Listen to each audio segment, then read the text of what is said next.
So this right here is my current internet router. It's an old Dodo one. Here in Australia you get it for signing up to your internet service. It's like 3 years old. The LAN port has given way. The connection cuts out every now and then. So I made the first big purchase in the modem router like area for me to upgrade properly to a gaming router. So this is a new one. It's just come in today.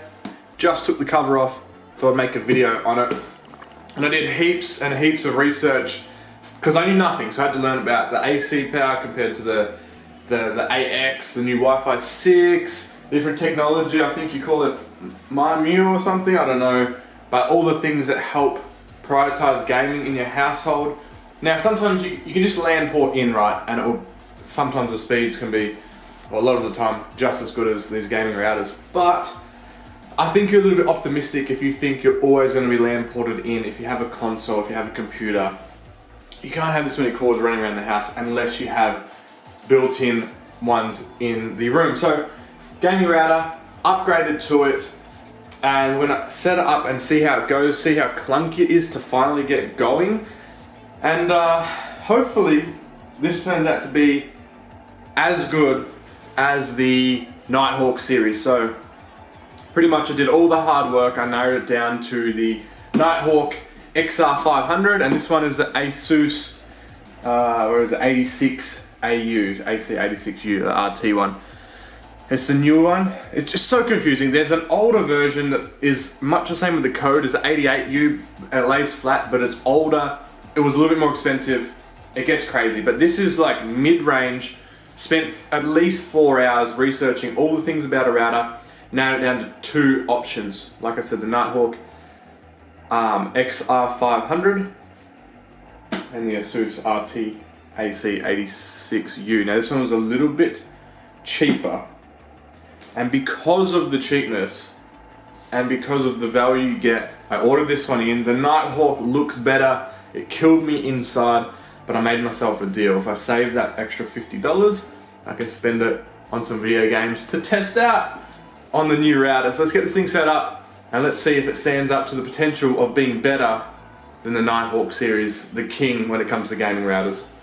One of the big deciders for it, other than the value, was that, well, the little bit better value.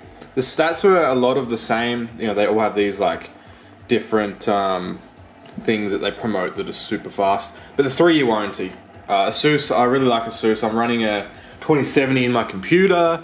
You won't be able to see it, it's on the other side, but 2070 ASUS card. I've had other brands fail on me like Gigabyte, so I love ASUS. 3-year warranty, whereas the Netgear series only have 1. I think the XR500 actually had 2. It's the only one that has 2. But I mean, if you're spending like $350, so this one costs on an internet router, I do not want this thing giving up within 3 years.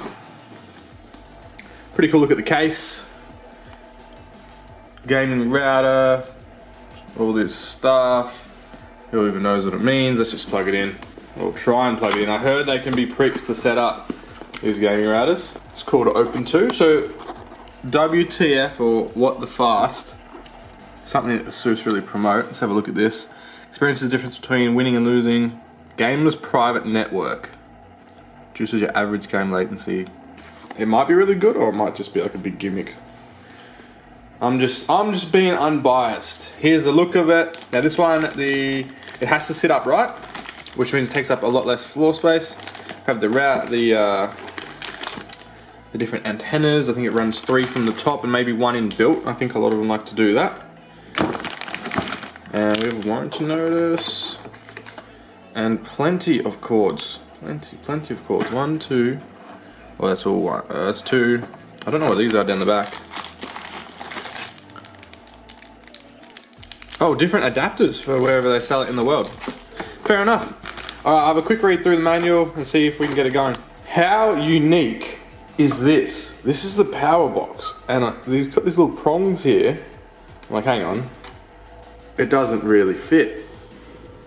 You know? I bet all of you just zoomed in on the cupcakes up. But all these adapters, they just slide in. Like, that's what we've got in the back. It slides in underneath. That is the most unique little adapter I have seen. But other than this, setup was super easy. Literally just plug it in. And it sounds like their setup protocol's pretty okay as well. So we'll give a little bit of a overview on how it feels build quality before we do the final stages of setting it up. So really nice finish. Like it's just really well built, feels sturdy. These antennas are really strong and flexible. They only go one angle. You can angle it how you like. The connection's on the back. Let's have a look here. Laid out well, and we have LED on and off. But other than that, if this works out alright, I should have done a speed test on this one now that I think about it, but I didn't. But as long as pretty much the biggest problem I had with the old internet is that I'd spike a lot in Modern Warfare and Call of Duty and different things like that. So I know that the download speed about where it was, although it's not a pure speed test on different games. But as long as it's more stable, then it's completely worth it. Perfect mid-tier. I feel like if this is really well plays out and works perfect, which I'm really optimistic at this stage. It's just really good product, better value than the Nighthawk. And for that mid-tier battle, I really recommend getting this one. For the mid-tier routers, this is the best value right here. And no, ASUS have never talked to me in their life. I just spent a lot of time trying to buy a router, and I don't want anyone else to go through the same BS that I had to. So thanks for watching, guys. Thanks heaps for watching. That was under my breath, and then I'll see you next time.